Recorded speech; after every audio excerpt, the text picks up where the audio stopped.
আব্দুল বাটলি খন্দকাৰ।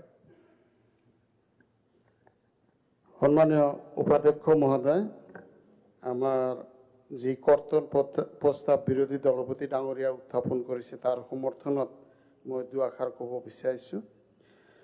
উপাধ্যক্ষ মহোদয়, অসমত প্ৰায় ৬২,০০০ কিলোমিটাৰ ৰাস্তা আছে, তাৰে ১৪,০০০ কিলোমিটাৰতকৈ অধিক কিলোমিটাৰ ৰাস্তা এতিয়াও আনচাৰফেচ, মানে পকীকৰণ হোৱা নাই। গতিকে সেই ৰাস্তাবিলাকেদি এজাক দুজাক বৰষুণ দিয়াৰ পিছতে আমাৰ ৰাইজে বিশেষকৈ গাঁৱলীয়া ৰাইজে ঘৰৰ পৰা ওলাব পৰা অৱস্থাত নাথাকে। তাৰোপৰি কেইবা লাখ কিলোমিটাৰ ৰাস্তা পঞ্চায়ত আৰু গ্ৰাম উন্নয়ন বিভাগৰ পৰা বনোৱা হৈছে, যিটো গাঁও অঞ্চলত সেই গাঁও অঞ্চলৰ ৰাস্তাবিলাক কোনো ধৰণৰ মেইনটেনেঞ্চ নথকাৰ কাৰণে এই এপ্ৰিল মাহ আহিলে, এপ্ৰিল মাহৰ এজাক দুজাক বৰষুণ দিয়াৰ পিছতে গাঁৱৰ সৰহসংখ্যক গাঁৱৰ মানুহ কিন্তু ৰাস্তাত ওলাব নোৱাৰিব, মানে বোকা গচকিহে পকী ৰাস্তালৈ যাব পাৰিব। গতিকে আমাৰ PWD বিভাগে সেইবিলাক বিষয়তো মানে মনোযোগ দিয়াটো প্ৰয়োজনীয় যে গাঁৱলীয়া ৰাইজেও যাতে বোকা নগচকি পেলাই পকী ৰাস্তালৈ যাব পাৰে আৰু তাৰ ব্যৱস্থা যাতে চৰকাৰে লয়, তাৰ কাৰণে মানে প্ৰয়োজন আছে। আৰু এইখন চৰকাৰে মানে আমাৰ বিশেষকৈ SDRFৰ পৰা মানে বানপানী বা বৰষুণ হৈ যোৱাৰ পিছত ৰাস্তা ঘাট মেৰামতিৰ কাৰণে যিটো আগতে পুঁজি আছিলে SDRF, তাৰ দ্বাৰা কোনো ধৰণৰ আঁচনি ৰূপায়ণ কৰা কেইবা বছৰ হ'ল, যোৱা ৩-৪ বছৰ হ'ল ক'তো আমি দেখা পোৱা নাই। আৰু তাৰ ফলত জীয়াতু ভুগিবলগীয়া হৈছে এই পথ ব্যৱহাৰকাৰী ৰাইজসকল। হয়, নতুন কনষ্ট্ৰাকশ্যনত কিছু আগবাঢ়িছে, এইটো মিছা কথা নহয়, সঁচা কথা, কিন্তু আগৰ যিখিনি ৰাস্তা আছে তাত মেইনটেনেঞ্চ অলমষ্ট নাই বুলিয়ে ক'ব পাৰি। গতিকে সেই ক্ষেত্ৰত আমাৰ মানে চৰকাৰখনে মনোযোগ দিয়াটো প্ৰয়োজনীয় বুলি ভাবোঁ। আৰু এই চৰকাৰখনে মানে PWD বিভাগৰ জৰিয়তে উন্নত আৰু অনুন্নত শাসকীয় উন্নত আৰু অনুন্নত অঞ্চল আৰু শাসকীয় আৰু বিৰোধী বিধায়কৰ মাজত বৈষম্যতাৰ সৃষ্টি কৰিছে। স্যাৰ,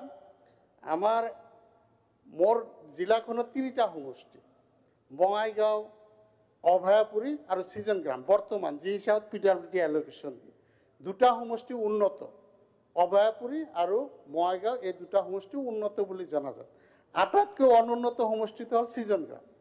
এতিয়া স্যাৰ, মই এইবেলি যেতিয়া এলোকেশ্যন কথা সুধিলোঁ PWD বিভাগক, কল যে উন্নত সমষ্টি 2টা 30 কোটিকৈ আৰু মোৰ সমষ্টি অনুন্নত সমষ্টিত 12 কোটি। গতিকে স্যাৰ এইটো হৈছে এনেকুৱা কথা, তেলিৰ মূৰত তেল দিয়া যিটো ছিষ্টেম, মানে উন্নত অঞ্চলৰ প্ৰতি যিটো অধিক গুৰুত্ব দিয়াৰ মানে যিটো প্ৰৱণতা এই ডিপাৰ্টমেণ্টৰ, এইটো আমি ৰোধ কৰিব লাগে বুলি আমি দাবী উত্থাপন কৰোঁ। আৰু স্যাৰ, আৰু এটা বিশেষ কথা ক'ব বিচাৰিছোঁ, Assam resilient rural bridge programme যিটো লোৱা হৈছিলে 4,359 কোটি টকাৰ কাম চলি আছে স্যাৰ, তাতে চিজন গ্ৰাম সমষ্টিত মাত্ৰ 7 কোটি টকাৰ কাম চলি আছে। গতিকে আৰু যিবিলাক উন্নত সমষ্টি আমাৰ বিভিন্ন বিধায়কসকলে, শাসক বিভাগৰ বিধায়কসকলে কৈছে যে তেওঁলোকৰ 100 কোটিলৈকেও কাম চলি আছে, 7 কোটি ক'ত আৰু 100 কোটি ক'ত।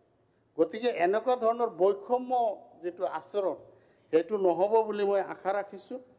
আৰু ছাৰ, এই ব্ৰিজৰ ক্ষেত্ৰত মানে আমাৰ মানা নদীৰ ওপৰত অতি কমত 10টামান ঠাইত মানে উপযুক্ত ব্ৰিজ মানে নিৰ্মাণ কৰাৰ কাৰণে, কিন্তু অতি কমত 3টা ঠাইত নিৰ্মাণ কৰিব লাগে। এই 10টামান ঠাই এনেকুৱা আছিল, লুংঝাৰ, চালাবিলা, আওলাগুৰি, নাম্বাৰপাৰা, মাত্ৰাগোলা, মূলবাৰী, বৰৈচালা, নাৰাৰভিটা আদি এই অঞ্চলবিলাকৰ মাজত যিকোনো অতি কমত 3টা ঠাইত আমাৰ দলঙৰ প্ৰয়োজন। তাৰমানে নদীখন সমষ্টিৰ মাজেৰে উত্তৰৰ পৰা দক্ষিণলৈ পুৰা সমষ্টিৰ মাজেৰে গৈছে। গতিকে অতি কমত 3টা ঠাইত যদি আমি দলং নিৰ্মাণ কৰিব পাৰোঁ, তেতিয়াহ'লে আমাৰ ৰাইজ উপকৃত হ'ব। সমষ্টিবাসী কৃষকসকলে তেওঁলোকৰ যি উৎপাদিত শস্য তাৰ পৰিবহণত সুবিধা লাভ কৰিব, যাতায়াতৰ কাৰণে পৰিবহণৰ কাৰণে সুবিধা লাভ কৰিব।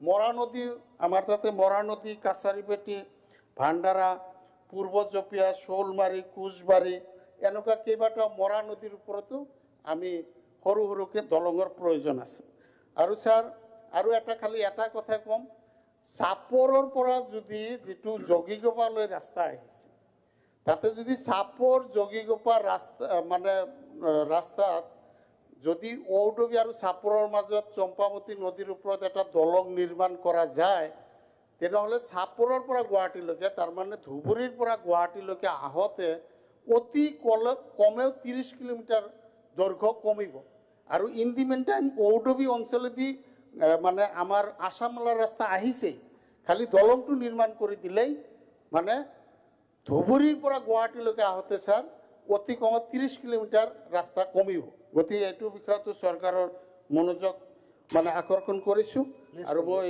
দীঘলীয়া নকৰোঁ খালি এটা কথা যেটো চহৰ আৰু গাঁও উন্নত আৰু অনুন্নত অঞ্চল শাসকীয় আৰু বিৰোধীৰ মাজত যি বৈষম্যৰ সৃষ্টি এই চৰকাৰে কৰি আছে সেই বৈষম্য যাতে পুনৰাবৃত্তি নহয় তাৰ অনুৰোধ ৰাখি পেলাই মোৰ বক্তব্য ইয়াতে সামৰিছোঁ